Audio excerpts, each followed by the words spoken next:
Hi, everyone, and welcome to Quota for Truth. Today is September 28th, and we're back after a hiatus. I'm Tom McShay, and here's Peter Brown. And we're going to be talking about this week's big topics. So let's start things off with Pardon Our Blunders. This is normally where we'd have people talking about last week's show. But a real-life blunder prevented that. Yes, two real-life blunders. You went to Tokyo for some reason. I don't know. Yeah. So we're gonna tweak things up and actually introduce an on-the-set live Pardon Our Blunders guest. We have Ryan Davis. Hey, how's it going? He's from Giant Bomb. I am from Giant Bomb. Thanks for having me on. You are our bullshit expert. Yes, I am. Whenever we say... I'm not, you know what? I'm not just your bullshit expert. Just want to say that right now. You have no ownership over me. I am lending my bullshit expertise to the show. I thought we had him. I thought we did. You didn't lock me down. No platform exclusives for me. If I snuck that in there, it would have been a binding contract. You caught us. But I mailed myself to myself. So you have no copyright claims over me. Yeah, I'm happy. What's my exact role here? As someone who has not seen the show before, kind of put yourself in like the seat of like our average reader, right? So if we say something that is clearly bullshit, or maybe you find that there's room to argue against it, okay, chime in. So this doesn't have to be factual. It can be, but it doesn't have to be. Doesn't have to. It can be subjective. Okay. Good. Yeah. That works out. Yeah. So just jump in at any time. This is gonna be awesome. Okay. I'm excited for this. So let's start things off. Grip it and rip it, man. With the Wii U. All right, so this week Nintendo finally announced their launch lineup for the Wii U, which includes about 23 games that are shipping in November 18th. A lot of users are complaining that there are many ports, not enough Nintendo exclusives, and because of that, people are thinking that maybe they don't really need to upgrade. Maybe they're good with their 360 or PS3. Thomas? Who upgrades from a Microsoft system to a Nintendo system? These aren't early people. Adopters. These aren't people. You go from the Wii to the Wii U. Like that's what Nintendo's trying to do. And I think they actually have a pretty, like, it's easy to badmouth the lineup because it's not that strong. But they have a new Mario game. They have Nintendo Land, which looks really cool. But Nintendo isn't trying to convince people to upgrade. I think the bigger question is, if they're trying to get the video game audience, and the majority of these people already have a console, which is most likely going to be a PS3 or a 360. Yeah. How do they get them to buy? Well, they're not going to get anybody to switch over. Because that's not what Nintendo does, and they haven't done that in 20 years. So the fact that we keep bringing this up is always kind of weird, because we always expect them to be the all-encompassing company.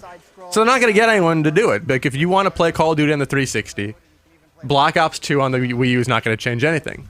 But what they want to do is get the Nintendo fans, and they want to expand to people who don't necessarily play games and are not rabid fanboys. They're also giving people options who might be thinking about upgrading, and it's like, well, at least I won't miss this game that's coming out in the fall, What is that? What game do they not want to miss? Assassin's Creed 3. Oh, because Black there's Ops. Because ports. you could upgrade and then not. Well, I guess you wouldn't have to get rid of your old system, but I guess whatever. I'm fishing for it. I think my favorite part of this launch now is November 18th. Right around then is Mass Effect 3, which is just after launch. Yep. I think it's November 4th is Mass Effect Trilogy on the 360 and PS3, which is all 3 games in one. Mm-hmm. And EA just completely crapped the bed by not putting Trilogy on the Wii U instead of releasing 3. So I think that's really funny. And it's going to just kind of show where third-party support is going to come from the Wii. The Wii U is going to be sloppy seconds. They've got some third-party support locked down, which our user want to talk about. Hunter 8-Man, not great, not terrible. I'd want to play Bayonetta 2, and maybe the new Mario, but nothing I can't wait on. And he talks about wondering if he wants to upgrade or not. But Bayonetta 2 for me is the strongest third-party game coming down the line. That's not coming out. That might come out in 2013. That is so far away. Well, I'd say 2013 is a safe bet. We don't even know about it. So Nintendo's got to do it with the games in front of us, and clearly they're catering towards the Nintendo audience. Yeah, but they're first out of the gate. They're trying to get this thing into the market, So who knows how long publishers have known about this, knowing Nintendo. Well, if you look at certain lineups like EA's, they just found out about it last week. Right. And if you look at other people like Ubisoft, Ubisoft supports everything with pretty decent content. Yeah. And that's just it, too, right? They do it on all platforms. It's not like they're going to be able to offer a whole lot on the Wii U. Like GBus316 says, why does Nintendo even bother with the likes of Assassin's Creed? And then, of course, Black Ops. I'm desperate to play both, but there's no chance it will be on the Wii U. I think people are tied to their systems of choice at this point, right? Yeah, it's the Black Ops. It's like you're tied to your friends list and stuff. You're not going to get anyone over with those. Yeah. And Assassin's Creed, I think people kind of like playing the same franchise on the same system. It just kind of goes together like that. There's a certain feel to controller and the way it looks and stuff like that. So, Yeah. Well, you do have the Pro controller for the Wii U. It's not bad. I guess it's nice just because if you are accustomed to the Wii and it's just a terrible third-party lineup, all of a sudden if you buy the Wii U, you have the best of the best this holiday. And that's like, that hasn't happened in 20 years with Nintendo. Like, they just do not have the best of the best third parties. So for 1 year at least, you get Call of Duty and you don't get Dishonored, but you get a lot of the other big ones. Yeah. Darksiders, I guess. Do people still care about that? They do. I mean, I guess so, because it's supposed to come with a lot of the DLC that's coming out packaged in. But yeah, that's what that game needs, more content. Yeah, but obviously Nintendo, for all their first party content, that's great. That pretty much is non-existent at this point. You have people who want things like Uncharted or Halo, like those sorts of powerful brands that haven't really broken into Nintendo's ecosystem. Yeah. Like from Nintendo, like they're pretty much sticking to their guns. Yeah, Ryan, I mean, do you think anyone who's a 360 guy right now is going to jump into this Wii U thing? I just like to say, for starters, that you guys are idiots. Yeah, finally. I could see you're holding back this whole time. Yeah, Jesus Christ. This is not an either-or thing, all right? Like, Nintendo, you're right, people aren't switching. It's not like I'm going to jump ship from my 360 to my Wii. It's supplemental, right? Yeah. It's a Nintendo system, and for a decade now, Nintendo systems are for playing Nintendo games. This fantasy world, this pre-GameCube world, pre-N64 world, where there was great third-party support for Nintendo, is that, like, that's older than most of the people that are fucking playing Nintendo games. Do you think Nintendo might see that? Maybe they want to correct that? Not that they are already. Well, but. I'll say this. As far as this holiday, people are fucking starving for new hardware. Yeah. People just want to buy a new thing, all right? They're desperate for it. I mean, it's why the Kinect sold as well as it did. Mm-hmm. It's because people just wanted a thing. It's like, finally, a new thing. And, I'm not sold on the Wii U at all. I think that a lot of the design choices are very counter to what made the Wii such a success. It was the low barrier to entry. Anyone could understand it. It was all very simple interface stuff. This takes it in the exact opposite direction. That controller is incredibly complicated. Even for me, playing it at E3 and other events, like, there's just this constant, like, which screen should I be looking at? And it's telling that there's, like, almost every game has to have some just explicit text of, like, look at the other screen, asshole. Yeah, that was the biggest problem. Why draw your eye away from the gameplay? So, but that said, they don't have any hardware competition this holiday. Now, I can't speak to the long term, but they're going to sell out of Wii U's this holiday. But are they going to move software, do you think? They're going to move a lot of Nintendo software. Yeah. And there are some third-party games here on this list that I think are going to potentially hook on the Wii better than they will on other platforms. The ones that jump out at me specifically... the one specifically that jumps out is Epic Mickey 2. Yeah. That was a game that was originally, the first one was only on the Wii. Yep. They're bringing it to multi-platforms now, but the Wii still has that platform association advantage, I feel, and the Wii U controller can play that game as well as the 360 or PS3. Totally agree. By having the dual sticks and having something that resembles a standard controller, like, that's not going to be an issue there. And plus, like the original Epic Mickey, I assume that this is going to be driven a lot more by art style and aesthetics than it is by just raw technical power. Yeah. And keep in mind, this is a launch lineup. I want you to look at any launch lineup for any video game system ever and show me a list that isn't like 75% hot garbage that you want nothing to do with. Exactly. Like, this is a good number of games that a lot of them are coming to other platforms. That maybe weakens that number isn't as significant as it could be because of that. But these are the big games of the holiday, right? Like, a great game is a great game. They're gonna have. Are they gonna outsell 360, PS3, or PC on Black Ops? No, but will they sell copies of Call of Duty? You bet your goddamn ass they will. They will. I mean, like you said, you get people who want to buy the hardware, right? So people buy the hardware and then they have two systems. Are they going to buy the game that's coming out on both of them for the Wii U? Absolutely. Yeah. Yeah. Because they just want an excuse. Because it's the new thing. They just spent they just spent $300 on a Wii U. Of course, but how many of their friends have done the same thing? Like talking about Call of Duty, right, and friends list and shit. I mean, you're going to just play against strangers the whole time. Sure. Okay. So Call of Duty, yes, that is multiplayer specific. Yeah. But Assassin's Creed, there's no reason you couldn't play that on this if you have a Wii U. Yep. Ninja Gaiden. It's supposed to be the better version. Well, there's also two. Super Scribblenauts is going to sell much better. I think it's on the PC also and some others. Scribblenauts Unlimited. Oh, there you go. That's going to sell better on the Wii U because it just fits perfectly on that system. And there's also Lego City Undercover. Yeah. That's going to sell better. It's a multi-platform game. But it's kind of a Wii U game. Let me just run down this November 18th list, right? So Black Ops 2. It's Black Ops. It says Call of Duty on the box. That's going to sell. Yes. The issues of the multiplayer environment, those are real, and that will be a certain issue for sure. Skylanders Giants. Fucking Skylanders and Nintendo go hand in hand. I will be curious to see how they address hardware issues on this. As far as like the portal and everything, like are they going to do crazy stuff with the controller? I don't know that they've spelled that stuff out yet. The controller has the NFC on it on like the lower left. But I don't know if it's the same tech. Okay. Because a lot of that stuff can be proprietary. Transformers Prime. That's not a game that's coming out anywhere else, to my knowledge. I don't know what that game is. It's based on the cartoon. Oh, that's what it is. Transformers Prime. That'll sell cartoon. Because Transformers always sells. Yeah, I think that'll probably do okay. And I don't know that that's going anywhere else. EA's stuff is pretty weak. I think FIFA will maybe do okay, but Madden looks like crap. It's last year's Madden and Mass Effect 3. Yeah. Tekken, I think, is a non-starter because I think Tekken's kind of a non-starter on any of its platforms right now. Mm-hmm. New Super Mario Brothers, they'll sell like hotcakes. Nintendo Land will be packed in. Which is, I think the biggest mistake they're making is not having that packed in on the cheaper package because they need their anchor. They need their Wii Sports. Yeah, exactly. Absolutely. I don't know. And a lot of the stuff, Darksiders 2 is too little too late. Assassin's Creed 3, that'll be around the right time. I have no idea what ESPN Sports Connection is. Just Dance 4 can suck it. Rabbids Land just makes me bummed that Rayman is not hitting launch and that it looks like it's going to be on the outside of their quote-unquote launch window. That's actually really smart because people are going to play Mario and they're going to want more, and all of a sudden they get Rayman. Rayman will get buried under Mario. So I'm kind of happy about that. Based on playing New Super Mario Bros. 2 on the 3DS, I'm going to steer clear of New Super Mario Bros. Wii U. Yeah, the Wii U one, though, has grief mode. Right, that's the only fun part. Which is pretty darn fun. But name alone will propel it. Though in Europe, you get Rayman at launch, which is interesting. But it sells better in Europe. Yeah, it's a Ubisoft game. Oh, but European launch is later. So maybe. But the Secret Champion, the one that will outsell everything else and will make us all hate this games industry that we work in, Game Party Champions.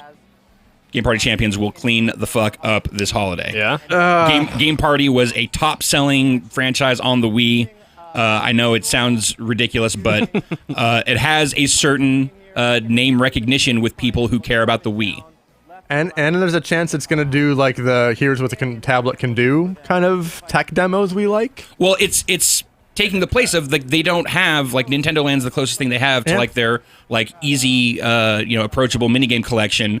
And like that's the purpose that Game Party served when it originally came out on the Wii was, all right, everyone's played the hell out of Wii Sports. We want something new. They were either playing Game Party or Carnival games. Those two games sold like crazy on the Wii. So I think they have a chance of doing it again here. So yeah, I don't think it's an either or thing with the other consoles. I think people are just chomping at the bit for something new. I think it explains the same excitement people have over the Ouya, that Kickstarter Android thing. Yep.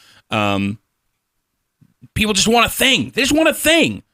So to have anything out there, I think is going to make a big difference. I just wanted to do one more quote from our user, A14503689211. I'm not going to read that whole number. He just says, lame, they won't release anything that's compelling over the other two systems. And he does like comparisons between games. And he calls out Pikmin versus Dark Souls, which is the That's worst. an apt comparison. Pikmin is brilliant and Dark Souls is brilliant. Like, it's such a weird thing to call out. I'm sorry, commenter. I just had to man. Okay, we're going to move on to the next story now, though. Sony unveils their new PlayStation 3 model. So, going into the consoles, this is the big time for consoles, right? Holiday season. And Sony is going to war with a new model of the PlayStation 3, which still costs $270. PlayStation All-Star Battle Royale, and a bunch of third-party games you can get anywhere. 5 years ago, Sony was the king. Yeah. Where are they now, and where are they going in the future, Peter? They're struggling to, just at least maintain a presence with the new PS3. I don't think it was necessary for anyone, not even customers. Maybe for Sony, maybe they found a way to reduce their manufacturing costs, I'm sure. I guess. But, why else would they release it? Because they know everyone's waiting for the next platform. Yeah. They know that Nintendo's got it coming out. And Sony knows that they had one more show to take care of this year, TGS. So, you get your new PlayStation Slim with its ridiculous fucking design. See, I think, because there's been a lot of reports that Sony's dying. Because the Vita is selling terribly, and then you see their lineup this holiday, and they have like one fighting game, and nobody really cares. Well, it's like their entertainment division is dying, but that includes like TVs, Blu-ray players, everything, and the PlayStation portion of that is doing fairly well. Well, yeah, the PlayStation is doing well, but like I just see these dire talks, and it's like it's crazy talk because like Sony is as much of a game company now as Nintendo is. Like they devote so much money into it, and they have such great studios making games. That it's like, yeah, they are 1 year late to jumping into next gen because they don't have anything this year. Everything's next gen for them. But I don't think that like coasting through one holiday is a sign that the end is coming for them. It's just like, no, they're gonna tread water. They're gonna announce something in February, and people will be blown away because it's gonna be awesome. Yeah, but they're gonna make investors happy, right? That's super important. This decision is entirely financially based. This is a cheaper system for them to produce. Yeah. I think nothing speaks to that more than the fact that it is now a top loading system rather than a feed loading drive because that cuts a huge amount of cost out of the bottom line for them. Yeah. They're always figuring out ways to make these systems cheaper. And keep in mind, from the both PS1 to PS2 era and from the PS2 to PS3 era, right near the end of the console life, they released new hardware revisions. Yeah, this is typical behavior for Sony, and it works for them. The PS1, that little teensy tiny PS1 hardware revision sold well. The slim PS2 sold terrifically, and that was a great piece of hardware. I got one of these yesterday. Played around with it some. Did the transfer thing. I actually had an original like 60 gig old school backwards compatible refrigerator sized PS3, which I loved having the 4 USB ports and I loved having the backwards compatibility, but not as much as I love a very quiet PS3, which I have not had in a while. That my old one's a fucking jet engine. So reducing the size. This thing's even as we can see here, it's significantly smaller than even the Slim was, the last revision that they did. So I don't love the top loading part of it, but everything else about this is great. I think it's easy to see the lack of a price reduction, the fact that this is like more than their last hardware revision was. That might be a misstep, but that also might be just them giving themselves room for a price drop when they need to take it. Yeah. I mean, and this is also, it's a 250 gig machine at its lowest end. That is, bigger and better. And also, I don't know if they're doing this for all of them, but the one that I received had a pack-in copy of Uncharted 3. Which I'm pretty sure that's I already had. It has $50 worth of dust. Yep, dust money. I get those dust dollars. Oh, jeez. It comes with $50 for dust, whatever, 514. Yeah, that works. 187. 187. 420. Dust 343 coming to you soon. I think that's not the worst value. People ask who it's for. Are people going to be buying new PS3s right now if they haven't bought one before? It's not really at that price point where that makes a lot of sense. It's not impulsive. Yeah, but it's still, $200 they can. But you know what it is it is a new piece of hardware that will be available for the holidays. And right now that means that Microsoft is the only one that just has the same old shit in the stores for this holiday season. People like new stuff, and this is still an excellent Blu-ray player and media hub, and people love that stuff. Keep in mind, parents and aunts and uncles and grandparents need a thing to buy. Yes. Holidays are coming. Right. You have to get something. Which is why it's like, Sony what is there? Well, there's this new thing that's, out front and center at the Best Buy, at the Target, at wherever you're buying stuff, and it's visible, and so it's a thing to be purchased. But if they had lowered the price, that would have just made it so much of an easier decision for any customer compared to the Wii U. Yeah, but put it out for $200, right? But it's not. But that's a false choice. It's not an either or because Nintendo doesn't have Maybe not for us, but for people like grandmothers or parents who don't know any fucking better, right? But the thing is that Nintendo is going to sell out of those things immediately. No, that's true. That's true. And so what's going to be on the store shelf is the other thing. Yeah, but still, like a lower price point could pull people away if there were units available for the Wii U and they didn't know it, and Sony's giving all this free shit away. But this is still cheaper than a Wii U. Right. Yeah. No, I know that. But if it was even cheaper, you can't deny that would be a little more attractive. You can say that about But it's more attractive to Sony to make more money. Yeah, and I'm saying at this point, Sony released a new revision, and so why not take a little bit of the price off, right? I mean, it helps you get more hard drive space, but it also is more attractive if you can say it's new and cheaper. I think that there's a lot to be said about a high price makes things seem better. Nah, I mean, this is kind of what Apple does, and this is like having a Nintendo system that costs $300 makes it seem like it's competing with more expensive and better stuff. But you can have companies who charge a lot of money for stuff, but unless they can back that shit up, the first 100,000 customers are going to call it out, and then the people will get the PlayStation word. 3 is excellent though, and anyone who buys it will be like, "Oh, this is excellent." So but that's a separate point. I don't know if this is the doom and gloom that people think, and I think the Vita has a chance to also be propelled because of the new stuff argument. Like if people see it on the shelf and they're like, "Hey, what is this Vita thing?" and it looks fantastic, like it could actually sell even if they're not dropping the price. Like It doesn't have any games to play.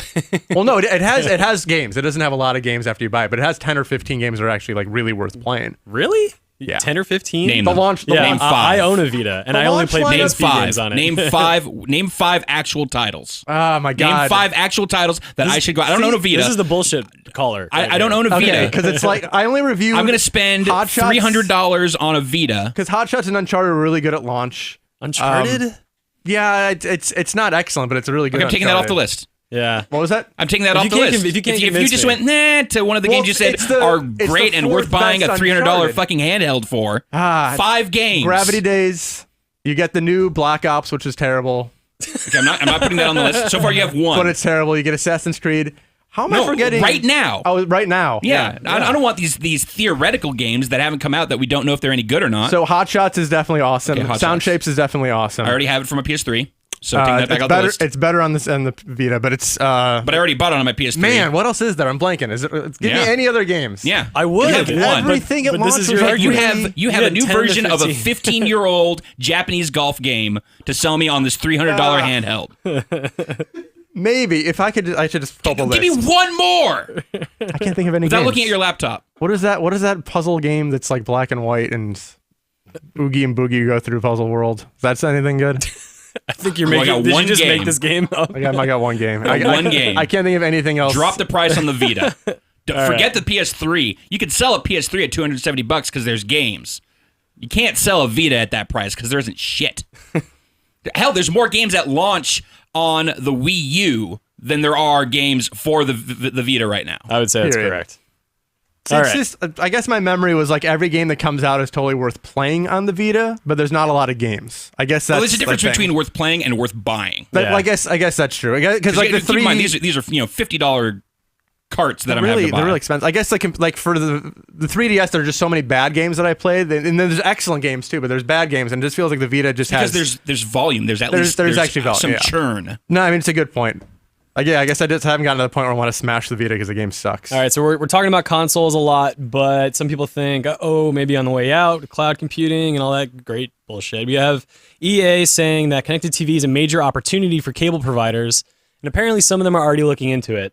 I don't know, how do you guys feel about this? To me, it seems like way too early to even begin to speculate about it being the future.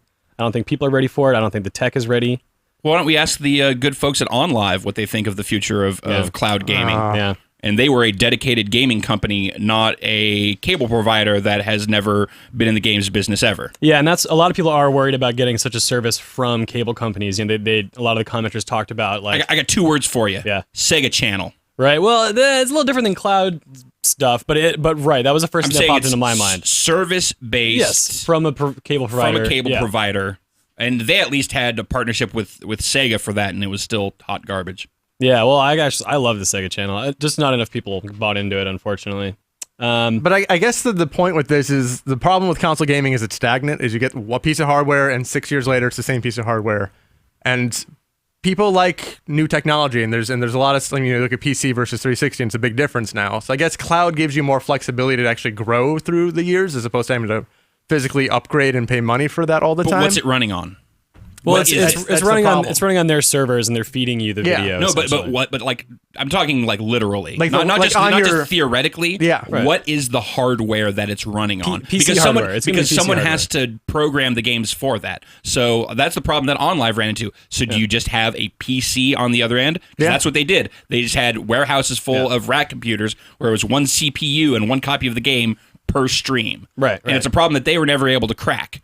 So, like, I know. you come back to me with this, like, cloud computing and it'll be the future. That was the pitch for OnLive, was if people, we have these huge rooms of machines, and if we could, harness all the power of them together, we could create game experiences that you would never be able to see on regular hardware because it would require so much overhead. But the problem with that theory is that someone has to make those games. Someone has to know that hardware and create all of that back-end support that you get for a PC or for a console.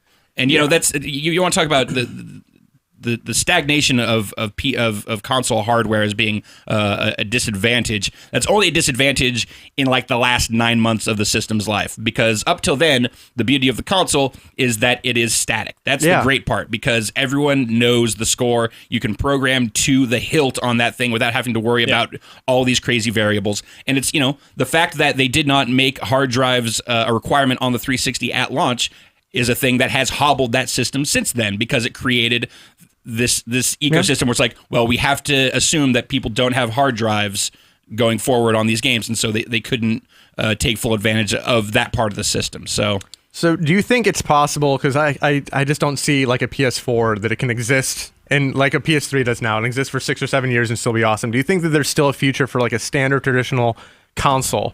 Or do you think there has to be some kind of new technology to replace? We're going to see when Valve comes out with whatever it is they might be working on. Steambox. Sure. What do you think that is?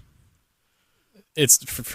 I don't know. I mean, I almost just picture like a little. Well, no one knows. I'm not asking you tell me what it is. What do you think? So here's my prediction anyway. Within the next month, they're going to start doing beta testing for Linux. They've already shown a lot of Linux support. The biggest thing in their way is licensing Windows for any sort of hardware they would release, because that's primarily what games are made for, that people buy on Steam. I think it's going to be until at least 2014, maybe the end of that year, until we see their system. And I bet at that point they're going to have a lot more games that are coming out between now and then that come native with Linux support. And that's going to be the ticket, because the hardware they can buy off the shelf. They can release different stages of performance and still sell people the same games.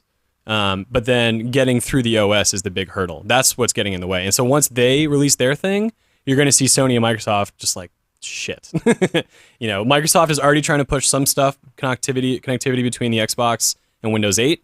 I think that's going to go really far in the future for them. Whether or not that's going to succeed, I don't fucking know. But so you do picture the Steambox as a physical console underneath your that has a keyboard that plugs into it, or a controller, or whatever you want to use. I don't see a keyboard being a thing. And you just go through Steam and you buy stuff. If you wanted to use a keyboard, you'd use your computer. So I guess why do I want that over a hypothetical 720? Because, well, I mean, I think Valve has made it pretty clear that they want to take a different approach, and I can't tell you what that is, but they've been known to innovate and succeed in different markets where they've not had a presence before. They've never done hardware though. And but that's not the problem. They're not like Sony, where they have some fucking crazy executive who's like, we need the most ridiculous fucking processor that people need to make games for, and they're gonna have to figure it out. But we're gonna make sure that we can say we have the craziest tech. They can buy off the shelf parts. They can get. Well, I guess the question is like, why would I want to buy a Steambox over a 720, or do I just have to buy 4 systems next year, or like what is the advantage I would get from a Steambox? I guess I think it's bullshit. I don't understand. Vaguest statement ever made. I think the idea of it being a reskinned PC is bullshit. I think there's no way that's what that would be. But hold on, but you say a reskinned PC. That's what every system is. Every system is a collection of a motherboard, RAM, hard drive, disk drive. You are talking about Valve going against the very thing that they have leveraged for the PC platform, which is that anyone can have it, and anyone and there is that broad spectrum. I'm not saying you suddenly create a thing that's called a codified Steambox, and it has its own specific stats, and they grow old, and you can't upgrade it. Then how do you know you can't upgrade it? Then it's just a PC. Why would they bother? That's not what this thing's going to be. Why would they bother? That's not what this thing's going to be. I don't know. That's not what this thing's going to be. People don't have the form factor trying to take on fucking Dell. Yeah. Like, that's not what they're going to do. But Dell doesn't have any insight into this market, right? Valve at least knows. They've been selling gaming PCs for fucking 15 years. Yeah, but hold on. This is fucking different. This is not a box. What this is going to do is this is going to interface with your PC. This will not replace your PC. Whoa. That's so you think it's like a streaming? Whoa. How do you get a streaming service? Absolutely, because all they want to do is get their stuff into the living room. But then that requires you to have 2 pieces of hardware. You have to have a PC that's capable, and then the Steam box. Why not just fucking hook up your HDMI cable to your PC because and use your Xbox 360 people aren't controller? monsters that want to have their PCs in their living room. Right. There's a 1% group of people that want to have that. So then if how you are can they have gonna that experience in the living room without dragging it in there? Right, but hold on. We have PCs now that come in really small form factors, but those aren't coming from people who are doing it, who are making them and marketing them and providing software for them for a gamer's perspective. I'm not talking about Valve releasing like a fucking desktop you put next to your TV, right?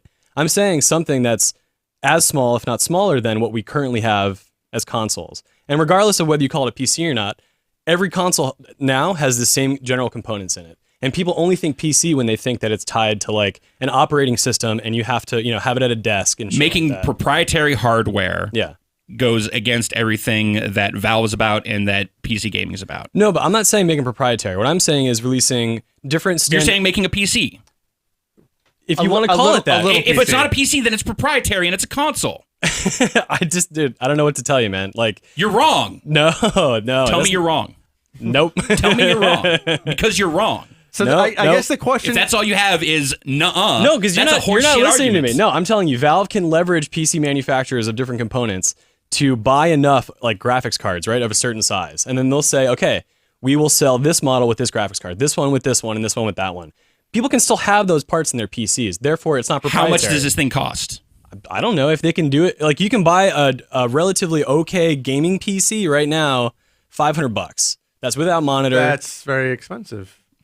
And How much was the PS3 when that came out? $600, and it was Right, and I'm the talking people- right now. I'm talking However, towards the end of 2014. That's going to all be it can $300. do is play games. That's not true. My PC can do a lot more than play games. Why would So you? to Why would create you a assume? platform? That's like assuming the Wii U can only play games, and we know it does more than that. It has, But it has TV. I can't balance my checkbook on it. It does not serve the same wide range of purpose that a PC can So, like, serve. the But you're question not. I'm not calling it a PC. I'm calling it a Valve Steam box, and however they choose to market it, that's their own thing. But the fact remains, they're not going to make up their own hardware. They're going to find ways to leverage their clout in the industry to get cheaper components. Okay, so we got to take a step back. So let's say they release to make a PC. either You're your just calling thing- it that, dude. What else would you call it? A Steam box. Why? You could just call it Why would you 360 call a it that? PC because they need to market it like that. Okay, But if it doesn't, if it is going to serve all of these other functions, then it's a PC. I can't take my Xbox 360 into my office and hook it up to my desktop and start word processing on it. I didn't say you could. No, because it's not a PC. I'm not saying this is going to be a PC. I never said Valve's going to be We're selling running a around in circles computer. here. So Then how is it not a PC? Ryan, I just got to ask one question here. So either you pay $200 for a streaming PC, like your idea. Not even a streaming PC. Streaming a box that kind of streams a it. black box that allows That you to connects get to your PC. Yes. that wirelessly connects to your PC. And you better have a good enough graphics card or in that it's PC. $200 for Peter's You better have a PC Steam box. You're right. Like you currently have to What would have. be the You advantage asshole. of? What is the advantage of having this versus any console? Is the problem? I guess I don't understand why I would want this over just having a PC normal and then playing my 360 or my 720 or my PS4 or my Wii U. Well, I mean, right now it's because they have that tech advantage. You're right. Because they don't have the exclusives that Sony, Nintendo, and Microsoft have. It becomes a lot murkier once you have this new hardware out, and it's not. They don't quite have this huge technical advantage that they currently have. So without the hook, I don't. Because we love Valve, but Valve releases one game. Like, we love Valve because Steam is such a great platform, but it's like, I don't know how you compete head-to-head with Nintendo and Sony and Microsoft because you don't have Halo, you don't have Uncharted, you don't have Mario. You just have a bunch of games that I can already play on What you have PC. is a lower price point for all of those games that you can always download day one digitally. This is all true, but does that matter to people outside the 1% who really care about PC and $10 and you have the flexibility of the PC platform? Yeah, I mean that's a harder question. I think this is better than the Ouya, but I don't understand how it's so hard to compete with Sony and Microsoft and Nintendo because they are entrenched in this and they spent billions on it. And I just trying to put a PC in the living room, regardless of what you call it, you're not doing anything exclusively that makes me want to pick that up because I can play all those games on my PS4 anyway, all of them. So I guess that's it. Except for stuff that requires a mouse and keyboard. And then I'm going to be in my PC room. Right. But not with your Steam box. My den. Because it's only for the I living think you guys are room. going to be surprised. I don't know. You guys are going to be surprised, I think, if the market changes, where there's less of a demarcation. Like my PC prediction, gaming, console gaming. My prediction is console gaming as we know it is dead, and the future is tablet gaming that hooks up to the television, and we're going to have controllers that hook up to that. That's my prediction. I hope it's wrong, but that's what I think. And then you can take it on the road with you. You can take it to the office. You can take it to the BART, and then you can also play it at home. It has to be flexible and powerful. I picture the Microsoft Surface basically as the new remote console. play that didn't really come to fruition. I know it's not remote play because it's powerful enough to run on its own. I know. I was and just it's saying, cost Sony tried $600 at something. launch for the Microsoft Surface type thing, and then you can take it anywhere with you. And you can plug in a controller and you can play it on your TV. That's my prediction. It might be way off, but it's better than your bad ideas. Ideas. Neither of those would actually come to fruition because there's not a reason to get them. I know. I think your idea is pretty bad too. Because I think they're pretty different markets. But if you merge them into one, then you get one big one. But they're different markets. They have different needs, and so they're going to want different hardware to cater to those different needs. I mean, I don't tablet gaming at all right now. But like, the iPad did not destroy PC gaming. Not even a little bit. Didn't even hurt it. Nobody cares. It does. But I guess if you can, it does well. They sell millions and millions of dollars worth of software and hardware for the stuff. But it's to a different audience. But I can't play Darksiders 2 well on it. So. But if you converge tablet gaming with PC gaming and console gaming, then you hit the gold mine. Then you get the Wii U, which is really going to knock it out of the park. But that's not portable. That hooks up to a television exclusively. If you can get the best of all worlds, which is just like this whoever does that's going to win the console generation. And I don't know if it's going to be the Surface or the PS4, but someone's going to do that. But you want to talk about your investments. You're talking about like $1,500 worth of hardware there to make all that work. You can. I mean, how much is an iPad? It's under $500. Yes. So that's why it's a $500 system. For the one part of it, and then you have to have the console part of it for it to interface. No, but that is the console part, and it plugs directly into the TV. But that's $500. That hardware that you're getting for $500 is not good enough to do these other things you want it to do. No, it's not yet, but that's the thing is Sony is going to be this in the long haul. They do something that's cutting edge that would cost $1,000 at retail. They sell it for $600, and it's around for 5 or 6 years, and all of a sudden you have something that is portable and hooks up to the TV and is just cutting edge visuals. Like that's why you need someone like Sony who's going to get a loss on the hardware and makes money on the software. The problem is that we get back to the relative cycles here of these tablets and such are coming out every 12 months. Oh, yeah. And we have, 7 years for a console. Well, the advantage of this is it'll be the most powerful tablet on the market for 2 years because it's going to be ahead of the tech curve because it's going to be sold at a loss. That's one advantage. This imaginary thing that you're making up? Are you guys familiar with a thing called AirPlay that already exists and Bluetooth, which is already a thing? Never heard of Bluetooth, even a little bit. People have blue teeth, and they let you connect to things. The Smurf thing. So I think we all had bad predictions. I think we should just kind of move. Well, I had one. I still think mine was good. So we'll see who's the closest. I guess the commenters will tell us that we're all wrong, but we'll see. We'll see. What was our next story? What were we talking about? Oh yeah, Forza Horizon. Oh, roll with it. Yeah, this is it. So, season passes. So Forza Horizon is coming out in the holiday, and Microsoft announced that for $50, if you spend $50, you get unannounced content that is not announced, that's coming out sometime in the nebulous future. And you get new cars, and you get an expansion pack that's unnamed, and no specifics. Better have a kick-ass name, or I'm not buying it. So it's like, I mean, normally, yeah, it's the name is the problem. So is this greed? Is this taking advantage of consumers? Like, how do you explain Microsoft's thought process and the thought process of consumers? I feel like you just offered two choices that were the same thing. You have to actually have a second choice. Okay, is this Microsoft? It greed, here we go. Or is it a miscalculation? From Microsoft's perspective, is this them being greedy?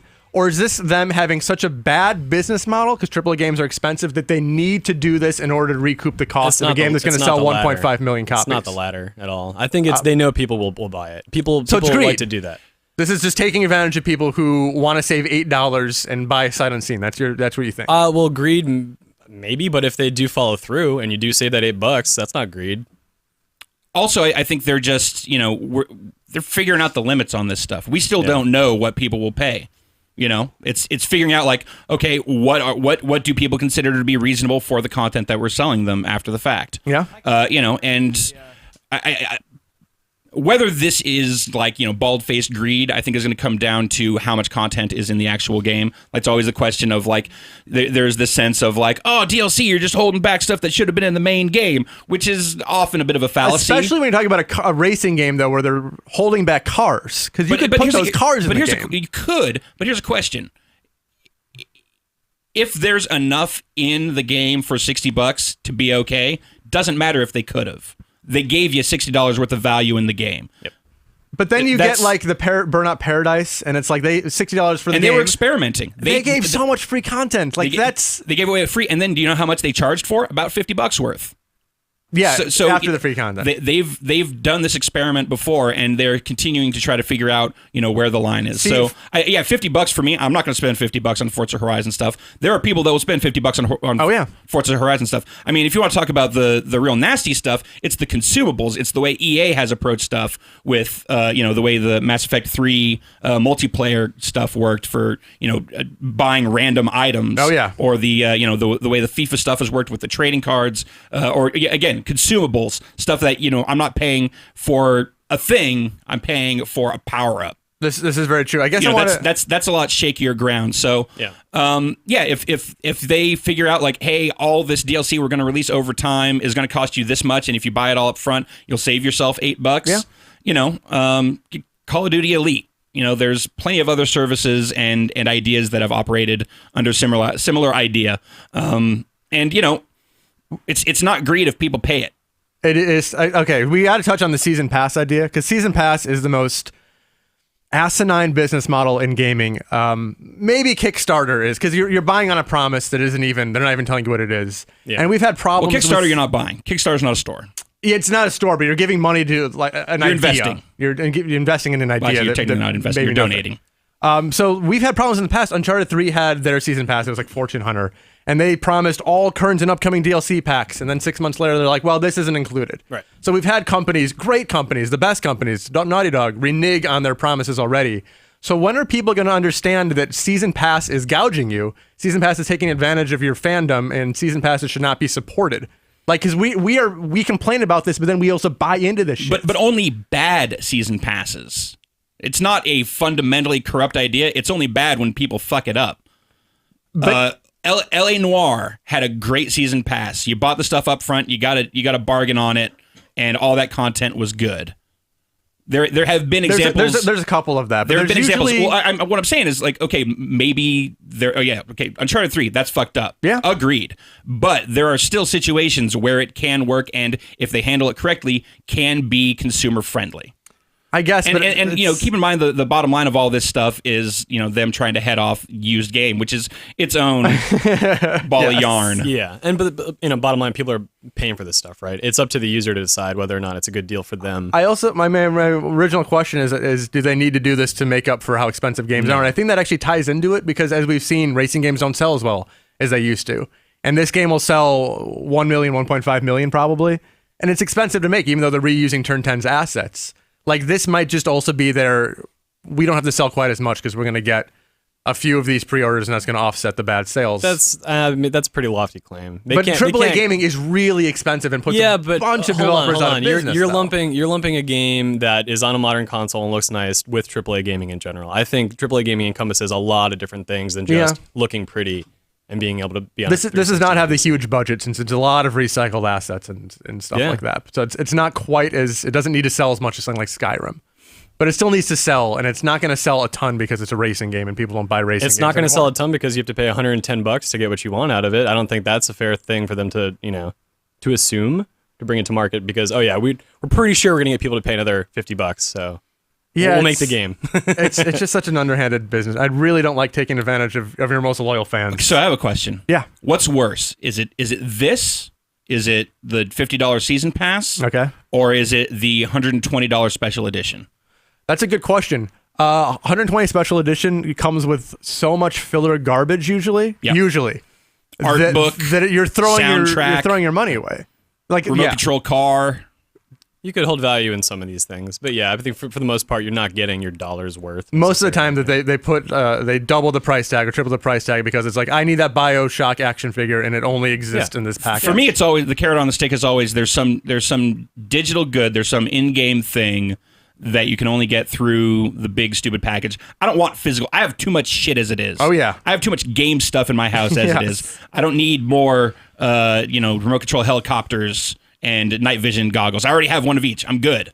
So like that's the part that always gets me on the special editions. So at least with the season pass stuff, at least with the digital content, it's game content. It's content that is directly relevant to the thing that I'm ostensibly interested in buying and playing. So how much DLC season pass extra content do you guys buy? Depends on the game. No, just like in general. Rarely do I buy. Rarely. When was the last time you bought DLC?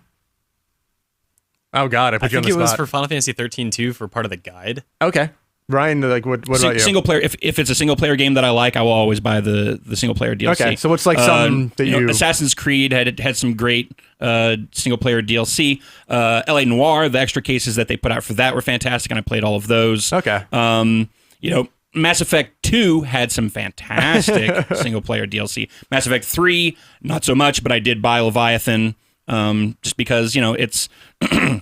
If it's a game that I really enjoyed and, it's a universe that I would like to revisit, I will happily pay for the DLC. Yeah, I mean, I guess but I'm not a multiplayer guy, so, like, as far as, maps and stuff like that, if I was into that stuff, that would be another story, but just my personal tastes are that I would prefer the single-player stuff, so, yeah, I'll buy that stuff. The sight unseen stuff is always a little troublesome to me because it's like there's so much blind faith, but I'll buy, like...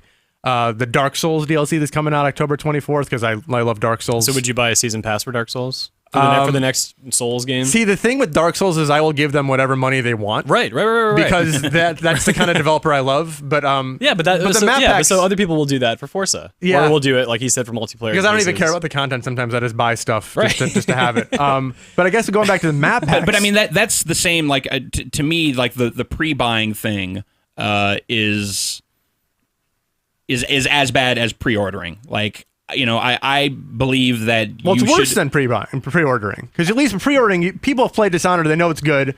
You can put down money and get it. I don't know that Dishonored's good. Well, that's just a random thing. Like, people have played it, the positive previews or whatever game it is. I played it and I have different opinions. But more to the point, if I'll be the weird dissenting guy on that one. I don't see it. But either way, you are putting money down for something on faith. It is pure faith and based on previous track records. And I really feel like every game should live and die on its own actual quality. So I think it sends a bad message either way of saying like, you put a name on a box that I have liked in the past, so I'm going to give you all this money up front. It's like, well. The last Assassin's Creed game was hot garbage. I think this next one looks good, but I'm not going to pre-order it. And when's the last time you weren't able to go to a store on launch day and pick up a copy without a pre-order? Those days are long gone. Never. Right, exactly. For me, ever. Phoenix Wright 3. Well, if it's a game that the store only gets about 15 copies, that might be a little different. In fact, every time I go into a game store and I say I want a game and they ask me if I pre-ordered it, I will literally walk right out. Yeah, we'll get one comment here because we've been kind of skipping over the comments. Gizmo Beast says, really, you buy a new game and soon it's a full game anymore, then you buy DLC. That's a crime to me. And it's kind of just where we are that this is into their business model now where they're going to keep releasing chunks of games to keep you not reselling that game and buying more content. So it's not quite a crime, but might be a mission. But I'm saying it's a crime. Just don't buy it. Just don't buy it. I mean, you can complain on the internet all you want, but vote with your dollars. If it's not good and if it's not a good value, don't buy it. You don't have to buy crack. Vote with your dollars. It's so easy. But I love crack. I want the crack. I'm willing to pre-order the crack because I believe in the crack brand name. Crack's always treated me well. The last crack release was fantastic. What they're offering for new crack sounds amazing. I think you're addicted to crack. Just want to put it out there. We're gonna go to I'm a crack enthusiast. Nice. All right. I'm on all the crack message boards. All right, I've got a crack clan. Do you run your own meet on crack the weekends webbering and shit? Never sleep and smoke a lot of crack. In fact, why am I even here? I need to go smoke crack. You guys don't have any crack. All right. So we're gonna wrap this up with our final segment called "You Don't Say." Changes every week, but that's what it's called this week. It's "You Don't Say." These are the worst. You don't say. These are the worst news stories that we found this week. They're just completely pointless and worthless. Unnecessary. There we go. Analysts, the GTA 5 that I predicted was going to come out March 2013. Now I'm predicting it's going to be later than that. It could be later. What is this, Ryan? It might be later. Did you see the story, Ryan? What is this guy doing? He's like, I predicted it now, and I'm going to predict it another time. Being an analyst, right? Who's the analyst? Oh God, that's a good question. I'm pretty sure that's the least important factor. No. It's not Pachter, and it's not. No, I think the fact that he's saying it could miss. It's Robert the date Baird. Is like, yes, of course it could miss the date. Thanks for that. Robert Baird, industry watcher, Colin Sebastian. It's just funny because Rockstar's not talking about this game and people are guessing and then like questioning their own guesses and We'll find out when we find out. You don't have to worry about it. It's going to come out at some point. It doesn't matter. And also, to follow on that note, hey, Halo 4 is done. I didn't think that game was going to get finished, personally. So I'm glad to hear it's done. Yeah, I don't really... I'm a little surprised that it took them this long to get it done. I mean, it's not that far out, and they're doing a worldwide launch, and they're going to have to produce a shitload of copies of that. And it's in the fact that game was still being made when they had that preview event a couple weeks ago up at 343, like, that was a little surprising to me. I thought, like, you guys are kind of taking it down to the wire here, you guys. Close. So... I don't think there's ever any illusion about them not making that date, but I will say personally, I was a little surprised at how close it was. Yes. And the final, who cares? Why is this a story? Avenged Sevenfold's new single in Black Ops 2. Do you listen to Avenged Singlefolds? When I'm smoking crack, they're my favorite band to listen to. Me and my buddies just get amped up, and yeah, it's our favorite thing. This is on par with. I think this is funny because this then kind of takes some of the heat off of EA for a Medal of Honor Warfighter with all the Linkin Park shit. I'm just like, okay, we're all taking this stuff as seriously as the other guy. No one really has a leg to stand on as far as like, we're gritty and more realistic. And well, one of their marketing departments and creative directors actually argues that they're gritty and authentic and stuff. So that's kind of why Warfighter gets more heat. Yeah, but the kind of why I'm going to buy Black Ops 2 is because of Avenged Sevenfold. Oh, of course, of course. This is excellent. And that's it for the show. I hope that you guys thought that was excellent. Never coming back here again. That's it. That's it. My first and last appearance. No, this is fun. I like yelling at people I don't know, so thank you guys for that. Sure. And make sure you guys yell at us in the comments. I'm sure we'll get a lot of comments about how I couldn't name any Vita games worth playing. Little Big Planet. You know what? Hey, Little Big Planet for people who like bad controls in a platformer. Not your fault that you couldn't name any good Vita games. If we put Ken Kutaragi on the spot, he could name 4. So I'm like just below him. Well, I'll ask him the next time we're smoking crack again. Nice. Okay. Until next week, we will be back next week. I am Tom McShay. Ryan Davis, Peter Brown. Goodbye. Goodbye.